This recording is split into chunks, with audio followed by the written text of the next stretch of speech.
The story begins as a hardcore gamer from Japan finishes a game he spent 3 years playing. Instead of feeling satisfied, he is deeply disappointed, calling the game trash and wishing for something that would take at least 10 years to complete. Without hesitation, he searches online for a brutally difficult game with terrible balancing. Instantly, his screen changes to a mysterious fantasy world, and an unknown company offers him a never-ending game set in a world of swords and magic. Intrigued, he checks the difficulty settings. Alongside easy and normal, he notices a strange option called Hell Mode. The description warns that despair is inevitable and that leveling up requires 100 times more experience than usual. Having heard such warnings countless times, he feels no fear and selects Hell Mode without hesitation. When choosing a class, he sees many familiar options, but one stands out, the Summoner class, which has a higher difficulty rating than any other and is still in alpha testing. Curious and excited by the challenge, he selects it and starts the game. The moment he does, he vanishes, leaving behind an empty room. His next sensation is warmth and comfort, which suddenly turns into suffocating pressure. Moments later, he is born into a new world as a baby. His father joyfully holds him and names him Alan. Despite once being a 35-year-old man named Kenichi Yamada, broke, uneducated, and socially awkward, he quickly accepts his new identity and life. Though only 1 year old, he can think clearly and understands language, realizing Japanese is spoken in this world. Alan is born into a serf family living in a frontier village that has yet to be named. His father, Roden, is a hardworking and devoted man, while his mother, Teresia, is kind and gentle. Alan is their only child for now, but he senses that siblings will come eventually. When left alone one night, Alan tries to open his stat window, only to fail repeatedly. Though life as a baby feels peaceful, he wants to confirm his role as a summoner. After countless attempts, a glowing book finally appears before him. Startled, he screams, prompting his parents to rush in. He quickly dismisses the book and pretends to sleep. Once alone again, he summons it back and confirms his status, Level 1, Class Summoner. The grimoire explains that summoning and creation are separate skills that gain experience through use. Though his experience is at 0, he already has access to summoning insects and beasts, limited to the lowest H rank. The grimoire then displays a message from the god of creation, Elmia, apologizing for the delayed delivery of his grimoire due to the summoner class still being under testing. Elmia warns that class changes and questions are not allowed. Accepting this, Alan attempts to summon an insect but fails. After experimenting, he realizes he must use the create skill first, which produces an H-rank insect card. Encouraged, he tries summoning it but stops when his mother enters. Deciding to wait. The next day, he successfully summons the insect, which manifests as a giant grasshopper that immediately ignores him. Checking the grimoire, Alan names it Denka and learns that its stats provide buffs to his own abilities. Excited, he accidentally speaks aloud, alarming his mother. Seeing the insect, his mother panics and crushes it instantly, ending Alan's first summoning. Over the following days, Alan experiments further and creates an H-rank mouse named Mousy. While unintelligent, his summons obey commands. He learns that storing summon cards boosts his stats directly, and by collecting 10 Mousies, his attack increases significantly. Even so, Hell Mode's extreme experience requirements slow his progress. One evening, Roden returns home covered in blood, explaining he hunted a massive boar. He takes Alan to see it, giving him his first look at a real monster. Along the way, Roden explains that Alan was named after Albiherans, migratory bird symbolizing freedom. Alan later learns that the Great Boar is a C-rank monster, requiring 20 men to defeat, giving him a valuable benchmark for strength. Nearly 2 years old, Alan reaches level 2 in summoning and creation, unlocking new features such as fusion, notes, and increased inventory space. He can now create G-rank creatures, though his limited MP prevents advanced actions. By age 3, he successfully fuses cards and summons several G-rank creatures, including a bird named Chappie with voice mimicry, a frog named Hopper with provoke abilities, and a mole named Molly capable of digging traps. He realizes that mastering a summoner depends on understanding buffs and synergy, making this the hardcore experience he always wanted. Despite his growth, Alan is still a child. He regularly duels Gerda's daughter, Krana, who overwhelms him with her speed and strength. Though embarrassed, he takes the fight seriously. Even after being beaten, he helps his pregnant mother with chores, showing maturity beyond his years. He asks to help with farm work, but his parents refuse, wanting him to enjoy his childhood. Alan later learns about the appraisal ceremony held at age 5, which determines one's talent and could help him escape serfdom. As winter arrives, he notices Denka can now remain summoned all day, marking real progress. Life continues with training, play fights, and family moments until one night, Denka startles Teresia, triggering early labor. With help from Kraina's mother, Teresia gives birth to a healthy baby boy named Mash. Watching his family grow, Alan reflects on his reincarnation. While his goal remains to maximize his power, he realizes that this new life, surrounded by warmth and responsibility, means more to him than he ever expected. Determined, he vows to free his family from the hardships of serfdom and protect them with the strength he continues to build. When Alan turns 5, it is finally time for the appraisal ceremony, so he asks his father what it involves. Roden explains that everyone in the country, from serfs to nobles, must undergo this ceremony at age 5. If a child is discovered to have a talent, it can become a path out of serfdom, but competition is fierce. Since the land was settled, families have had many children, and a large number of kids are reaching appraisal age at the same time. As Roden explains this, Kraina arrives and suggests they go together, since she is the same age. She excitedly declares that if she is appraised as a swordswoman, she will become a knight. As they approach the village, Alan notices some children dressed far better than they are and realizes that not all commoners live at the same level. He also overhears people assuming he must be a serf because of his dark hair and eyes. Before the ceremony begins, 3 priests emerge from the church and announce that Elmia, the god of creation, grants opportunity equally to all. They remind everyone that some of the nation's greatest heroes came from humble origins, such as Clasus the Saintess and Diverg the Swordlord. This triggers Alan's memory of the game's internal rules, where special classes like Hero and Swordlord must originate from lower social classes. He realizes these game mechanics apply directly to this world, which explains why everyone must undergo the same appraisal. Inside the church, Alan notices statues of the gods and immediately recognizes Elmia, the same god who once sent him a message through his grimoire. The appraisal begins with the village chieftain Deboji's son, Palomas. The priests instruct him to place his hand on a crystal ball, explaining that his talents and attributes will be engraved onto a metal plate behind him. When Palomas does so, his information appears, and he is revealed to have the merchant talent. His father is overjoyed, and Alan realizes that simply having any talent at all is considered a blessing. Attributes are displayed as ranks rather than numbers, which Alan confirms by discreetly checking his grimoire. As the ceremony continues, he learns that many children have no talent whatsoever, reinforcing how important the appraisal truly is. Another boy, Dogora, is revealed to have the axe user talent, along with an A-rank attribute, the highest seen so far. Alan notices that high attribute ranks seem to require a compatible talent. Eventually, it is Kraina's turn. She eagerly places her hand on the crystal ball, which begins glowing intensely. The crowd reacts in shock as her talent is revealed to be Swordlord,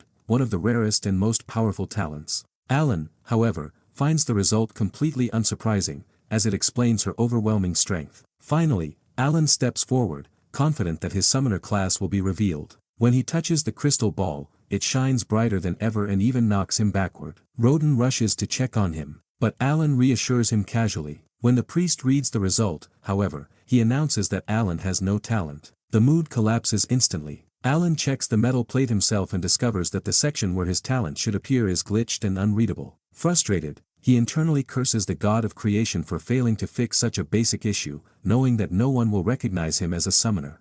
Despite the disappointment, Roden takes Alan home, where Teresia comforts him. During dinner, both parents assure him that talents do not define his worth and that he will always be their pride. Alan reflects that although they are poor and lack even basic comforts, he is genuinely happy to be part of this family. Later that night, he checks his grimoire and sees that all his attributes are ranked E. He realizes that this is because he alone is playing on Hell mode. Since everyone else is level 1 like him, their ranks reflect normal growth, while his progress is scaled down by a factor of 100. What would discourage most people only motivates him further, reinforcing his resolve to prove the value of hardcore difficulty. Some time later, Alan notices that his father has been acting strangely. Soon after, they attend a celebration at Gerda's house for Kraina's Swordlord talent. Kraina proudly announces that Swordlord is even better than Swordswoman, while Alan pretends to be impressed. Roden behaves coldly during the gathering, and tensions rise when Gerda reveals that Roden said he intended to cut ties with their family. Roden explains that because Kraina may rise to knighthood or nobility, it would be improper for her to associate with serfs. Alan realizes his father is trying to protect them by distancing himself. The argument escalates until Matilda and Teresia step in to calm everyone down. Once things settle, the adults reminisce about the past, revealing that the two families have been close since childhood. They had settled the land together years ago and even built their houses side by side. Drinking together helps Roden and Gerda reconcile. The following day, news spreads that the Order of Knights is coming to see Kraina. As crowds gather, Dogra mocks Alan for being talentless, but Krena immediately defends him. Before the conflict escalates further, the Knight Captain Zenov arrives. Zenov explains that falsifying appraisal results is punishable by death and demands proof of Krena's swordlord talent through a duel. Despite Gerda's protests, Krena is forced to fight or face execution along with her family. Without fear, Krena eagerly takes a real sword for the first time and challenges the vice-captain, Lebron. Although initially outmatched, she quickly demonstrates overwhelming power and skill, eventually breaking his sword in half. The duel confirms her talent beyond doubt. With no room for denial, Zenov apologizes and praises Gerda for raising a sword lord. He explains that because of Krena, the village will now be renamed Krena Village in her honor. He further clarifies that strict verification exists because nobles have previously falsified talents. Krena will later be sent to an academy and eventually serve the royal family. As the meeting ends, Zenov also recognizes Roden for his achievements as a boar hunter, revealing that even serfs can earn respect through merit. Roden tells Alan that he will accomplish great things too, and the scene closes with both father and son secretly sneaking fruit home for their family, quietly reaffirming their bond. After some time passes, Alan finally manages to level up his summon skill. Excited, he immediately opens his grimoire to check his status and finds that he has unlocked an enhanced version of the skill, allowing him to strengthen his summons directly. He also gains access to F-rank creatures, which he had expected, though unlocking new types still requires fusion, just like when he created Chappie. His card inventory expands from 20 to 30 slots, giving him room for more buffs and effectively increasing his overall strength. Since it took 2 full years to level up this skill, Alan knows he will need to experiment carefully later. That night, Alan volunteers to do the dishes so Teresia can rest. As she is pregnant again, Teresia mentions that the baby's movements feel gentle, making her think it might be a girl. As they talk, Alan notices his MP fully recovering and checks his grimoire, where he finds a message from Elmia, the god of creation. He accidentally reads the name aloud, surprising his parents. Roden scolds him for casually speaking the Lord's name, and Teresia comments that Alan has been acting strangely. Alan quickly changes the subject, pointing out that the scar on Roden's arm looks better.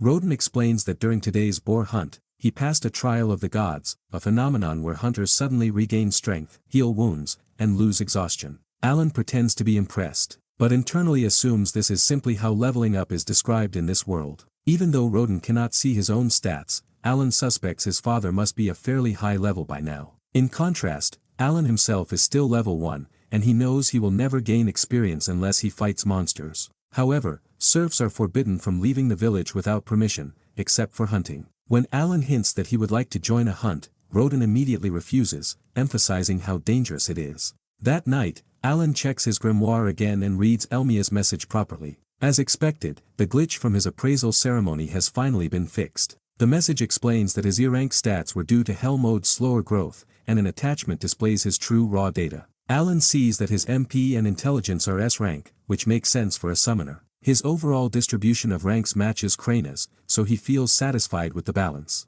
Without wasting time, he begins experimenting with his enhanced skill, starting by enhancing Denka. The creature's stats increase directly, confirming that enhancements affect summons themselves rather than his personal buffs. When Alan summons Denka, he can tell it is stronger just by looking at it, even though it has not grown larger. This excites him, proving that summoning is not just about size or brute force. However, Teresia suddenly enters the room and panics at the sight of Denka, stepping on it instantly under the assumption that it is just a giant bug. The next day, after repeated testing, Alan learns that enhancements remain permanently on a card. As long as he has enough MP, enhancing every card in his inventory is the optimal strategy. Alan continues testing fusion combinations to unlock a new creature type. The last option left is fusing an F-rank insect with an F-rank bird. This finally succeeds, granting him a new card. But the result disappoints him, a grass-type F-rank creature. He had not even known grass could be a summonable type and expected something more combat-oriented. Still, he checks its buffs and is pleased to find that it provides an MP buff, significantly increasing how much he can do in a single day.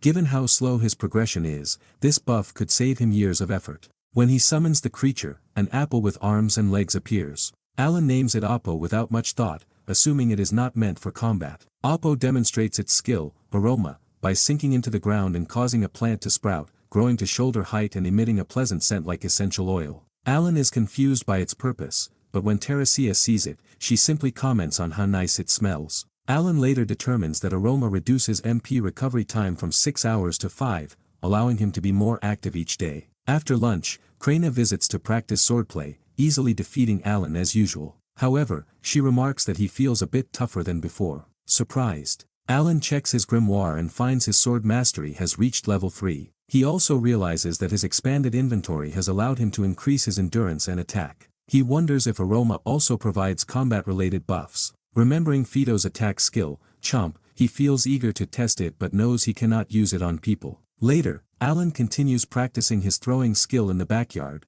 having thrown tens of thousands of rocks with no sign of leveling up. Alan considers quitting, knowing his time might be better spent on summoning, but the thought of being one throw away from leveling up keeps him going. He also notices that the area around their house has become overgrown, essentially turning into a garden, and confirms through testing that Oppo's skill is responsible. That night, Rodin is late returning home. Soon after, villagers arrive carrying his injured body. He was gored in the stomach by a boar, and the wound was cauterized to save his life using a rare healing flower purchased with gold given as an apology after Kraina's appraisal incident. Gerda explains that commoners were allowed to join the hunt due to Rodin's reputation, but they panicked, causing the accident. Rodin was injured while saving one of them. Though the boar was slain, Rodin will need time to recover. Alan stays by his father's side all night, reflecting on how selfishly he has been focused on power rather than purpose. He resolves to protect his family. When Rodin wakes, Alan promises to take responsibility and keep them safe. He begins helping with heavy labor, surprising everyone with his strength. Deciding it is time to stop holding back, Alan reallocates his buffs from MP to physical stats, prioritizing his family over long-term growth. As he helps with daily work, even Gerda is impressed by his strength. Despite the hardships of serf life and the heavy taxes imposed by the Baron, the villagers show kindness and support. Alan grows even more determined. The next day, he creates a large testing area and attempts to trap birds using Hopper's provoke skill. While waiting, a dangerous B-rank monster, an Albahiran, appears instead and begins killing his summons. Realizing the danger, Alan considers fleeing but notices his enhanced skill has reached level 2, doubling its effect. Believing this may be his chance to truly help his family, he attacks the Albahiran with his wooden sword and summons Fido to fight. However, the monster overwhelms him easily, destroying his summons one by one. As each summon falls, Alan realizes he is losing buffs and growing weaker, a critical weakness of being a summoner. As the Albahiran looms over him, Alan begins to fear that this might be the end. Alan experiences true fear for the first time as he is pinned down by the Albahiran. The monster's beak inches closer to his face, its jagged edge cutting into his cheek as blood runs down his skin. In desperation, Alan relies on instincts developed from countless hours of gaming in his past life. Even without fully understanding his abilities, he shouts out the name of a summon, Sucker, trusting that its name hints at its function. A leech-like insect appears and launches itself onto the Albahiran's neck, draining it while clinging tightly. The monster shrieks and thrashes violently, giving Alan just enough opportunity to escape from under its feet. Alan quickly realizes that the leech's ability works like an energy drain, weakening the monster. Using his body weight and sword, he forces it onto its back and strangles it to death. The grimoire appears and confirms his victory. He has defeated his first monster and earned 100 experience points. This moment overwhelms Alan with excitement and nostalgia, reminding him of finishing his first RPG in his past life. He reflects on how real combat is far more dangerous than games, especially at level 1 with only rank F summons. He realizes it will take 10 such kills to level up, reinforcing how hard progression will be in this world. Alan returns home carrying the Albahiran's corpse despite his small 6-year-old body. Rodin quickly notices the precise injuries on the monster and realizes how intelligently Alan fought it. Gerda soon arrives, and offers to take care of the monster, which Alan initially assumes means butchering it. Gerda explains the harsh reality: monsters technically belong to the feudal lord, and a 60% tax applies, even to hunted creatures. Rank D monsters like Albahirans cannot be ignored. However, because Rodin was injured due to the village chief's decisions, Gerda believes there is room to negotiate better terms for Alan. At the village chief's house, Gerda and Alan present the monster and begin negotiations. Using a strategy Alan devised, they first propose extremely favorable terms, letting Rodin's family keep all the meat in exchange for only the feathers. When this is rejected, they add the magic stone to the offer, making it more acceptable while still benefiting Alan's family. The village chief ultimately agrees, allowing Alan's family to keep the meat while handing over feathers and magic stones as tax. Alan cleverly pushes further, securing permission to apply the same deal to future Albahiran and to hand in taxes directly to the collector instead of transporting entire monsters each time. After some resistance, the chief relents. It's a done deal. Alan is now routinely hunting alba heron on his own in his family's fallow fields. Even when two alba herons descend at once, a situation he hadn't planned for, he still manages to win without losing a single summon. Through repeated battles, Alan has developed a precise and reliable hunting strategy, effectively turning monster hunting into a repeatable farming process. After killing another alba heron, Alan finally reaches 1000 XP and levels up for the first time after 6 years. Alan carefully examines his updated status window and notices several important mechanics. Leveling up fully restores HP and MP, unlike skill level-ups that drain MP completely. Alan returns home carrying 2 alba herons, shocking his family yet again. Roden's health has improved, but Alan remains concerned about his father overexerting himself. Alan reflects on his progress. He has now killed 10 alba herons, securing enough meat to barter for winter firewood. However, he also realizes how steep progression remains. His next level will require twice as many kills, making it unlikely he'll level up again this year. That evening, Alan notices growing concern from his parents. His strength, efficiency, and maturity no longer match what could be explained by talent alone. Recognizing this, Alan decides it's finally time to tell them the truth, at least part of it. He asks to speak with them privately. Alan explains that he received a message from the Elmia, the god of creation, when he was a child, granting him wisdom and strength along with nearly impossible trials. He deliberately uses religious terminology instead of game concepts, framing his abilities in a way his parents can understand. Teresia reacts with fear and anguish at the cruelty of these divine trials, while Roden remains calm and perceptive. Roden correctly deduces that Alan must have overcome his first trial today, pointing out that the scar from Alan's first alba heron fight has completely vanished. He confirms that he feels significantly stronger, officially acknowledging that he has passed his first trial of the gods. Alan explains the mystery of his appraisal ceremony. His stats reflected the speed of his growth, not his potential, and his talent was unreadable because it was something entirely new. While this satisfies his parents, Alan intentionally withholds the truth about being a summoner and about his reincarnation, understanding how dangerous or confusing that knowledge could be.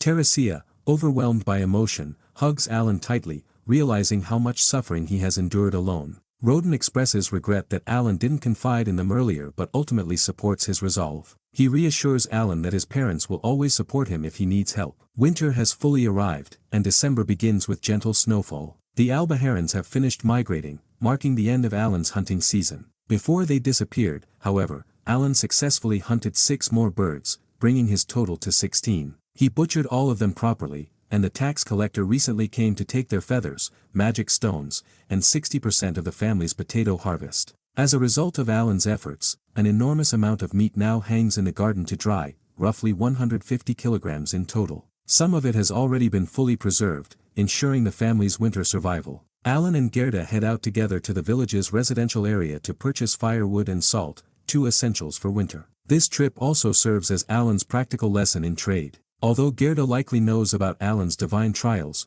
he treats him no differently than before. On the way, Alan questions the difference between serfs and commoners. Gerda explains that serfs are taxed heavily, 60% of everything they produce, while commoners instead pay a fixed annual tax per person. Alan asks how one becomes a commoner, and learns that it usually requires paying 10 gold coins per person, though rare exceptions exist where status is granted as a reward. This gives Alan a concrete long-term goal, 50 gold coins to free his family from serfdom. Upon reaching the village's commercial district, Gerda teaches Alan proper trading etiquette. At the salt shop, there is no bargaining, just direct exchange. Gerda trades great boar meat for salt, carefully verifying its quality. Alan follows suit with alba heron meat, nervous at first, but learns that it holds equal value to great boar meat. At the general store, Alan observes more friendly bartering, exchanging meat for fruit. Throughout the trip, Alan carefully memorizes store locations, merchant attitudes, and exchange rates, treating this like another system to optimize. Finally, they visit the firewood merchant, where Alan trades 1 block of meat for 4 heavy bundles of firewood. After some days, Alan goes alone to residential area. He carefully studies prices and values. At the salt merchant, he trades 5 blocks of meat for 10 scoops of salt and learns that this exchange equals 5 silver coins. At the general store, he compares fruit prices, learning that popo fruit is far more valuable than malmo. From these interactions, Alan builds a clear internal price chart. He discovers that 1 kilogram of alba heron meat is equivalent in value to salt, fruit, or 4 days' worth of firewood. Alan also learns the full currency hierarchy, from iron coins to gold coins. and ties this knowledge directly to his long-term goal of buying his family's freedom from serfdom. Using the salt merchant's valuation, Alan calculates that one alba heron is worth roughly 1 silver coin per kilogram, or 10 silvers per bird. This means he would need to hunt 500 alba herons to reach the 50 gold coins required for commoner status. Rather than being discouraged, he treats this as trivial, his gamer mindset reframing the goal as a manageable grind.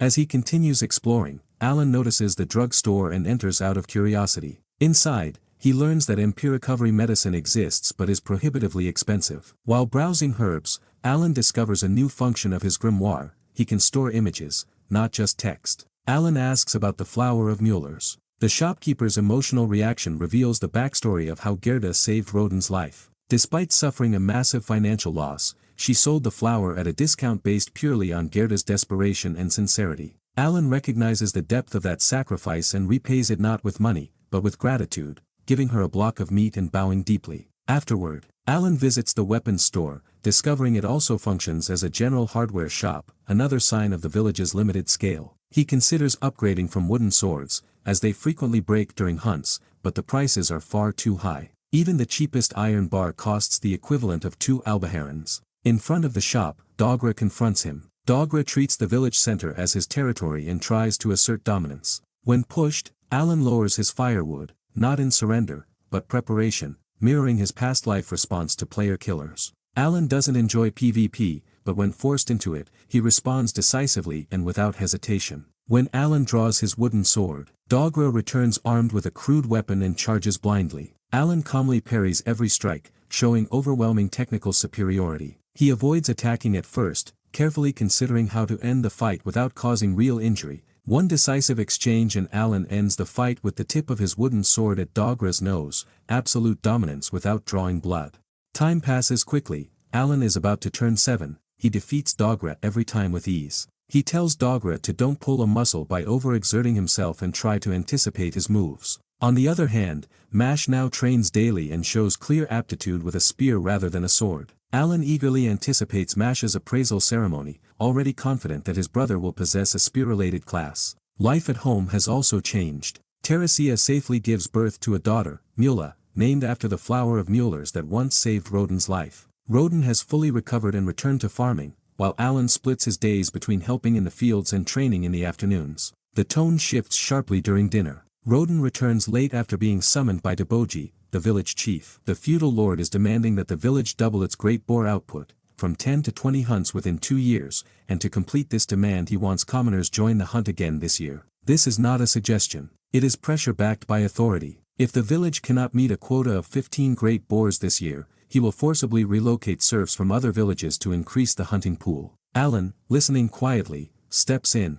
not emotionally, but analytically. He points out the obvious flaw: increasing hunt frequency will exhaust hunters, increase casualties, and still fail long-term. Even if they somehow meet this year's quota, the problem will only worsen next year. Recognizing that logic alone cannot solve the problem, he asks his parents to trust him and allow him to try solving the problem his way.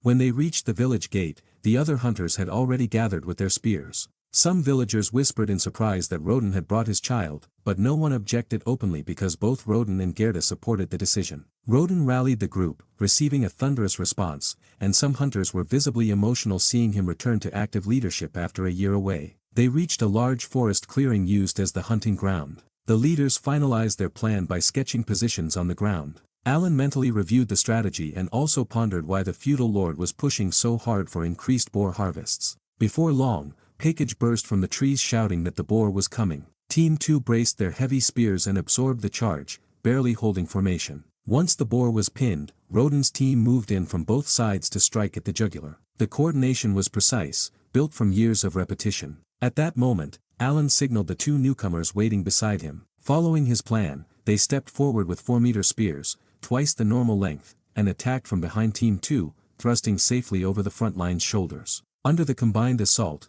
the great boar finally collapsed. As blood poured out and the tremors ceased, the newcomers shouted in joy, feeling divine trial completion and the surge of leveling up. Alan checked his grimoire eagerly, but received no XP since he had not directly participated. Though disappointed, he confirmed what mattered most: his strategy worked. The safer integration method for new hunters was successful and would now be adopted going forward.